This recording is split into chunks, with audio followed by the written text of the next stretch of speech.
ದೋಷದಿಂದ Kantara chapter 1 cinema show ರದ್ದು.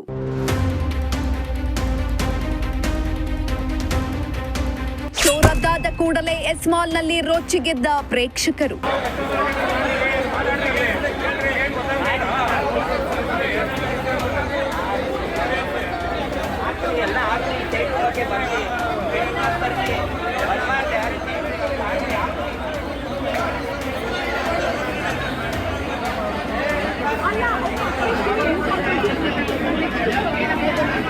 Kantara cinema ವೀಕ್ಷಣೆ ವೇಳೆ ತಾಂತ್ರಿಕ ದೋಷದಿಂದ ಸಿನಿಮಾ ಪ್ರದರ್ಶನ ರದ್ದುಗೊಂಡ ಹಿನ್ನೆಲೆ ಪ್ರೇಕ್ಷಕರು ರೊಚ್ಚಿಗೆದ್ದ ಘಟನೆ ತುಮಕೂರಿನ ಎಸ್ ಮಾಲ್ ಐನಾಕ್ಸ್ ನಲ್ಲಿ ನಡೆಯಿತು.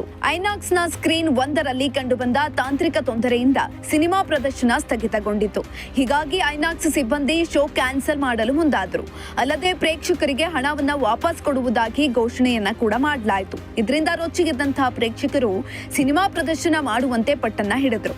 ಇನ್ನು ಸಿನಿಮಾ ವೀಕ್ಷಣೆಗೆಂದು ಮುಂಗಡ ಬುಕ್ ಮಾಡಿ ಕೆಲಸ ಕಾರ್ಯವನ್ನ ಬಿಟ್ಟು ಬಂದಿದ್ದೇವೆ, ಹಣ ವಾಪಸ್ ಕೊಡ್ತೀವಿ ಅಂತ ಹೇಳಿದ್ರೆ ಹೇಗೆ, ನಾವು ಸಿನಿಮಾ ನೋಡ್ಲೇಬೇಕು, ಪ್ರದರ್ಶಿಸುವಂತೆ ಆಕ್ರೋಶವನ್ನ ವ್ಯಕ್ತಪಡಿಸಿದ್ರು. ಕೊನೆಗೆ ಪ್ರೇಕ್ಷಕರ ಒತ್ತಾಯಕ್ಕೆ ಪ್ರದರ್ಶನ ನೀಡಲು ಒಪ್ಪಿಕೊಂಡ ಸಿಬ್ಬಂದಿ ತಾಂತ್ರಿಕ ದೋಷ ನಿವಾರಣೆಗೆ ಸಿಬ್ಬಂದಿ ಸಮಯವನ್ನ ಕೂಡ ತೆಗೆದುಕೊಂಡ್ರು.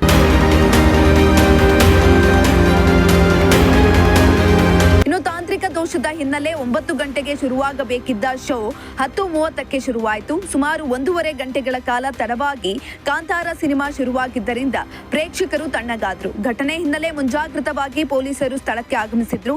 ಈ ಘಟನೆಯಿಂದ ಪ್ರೇಕ್ಷಕರಲ್ಲಿ ತೀವ್ರ ಅಸಮಾಧಾನ ಕೂಡ ಹೊರಹಾಕಿದ್ರು. Bureau report, Prajashakti TV, Tumakuru.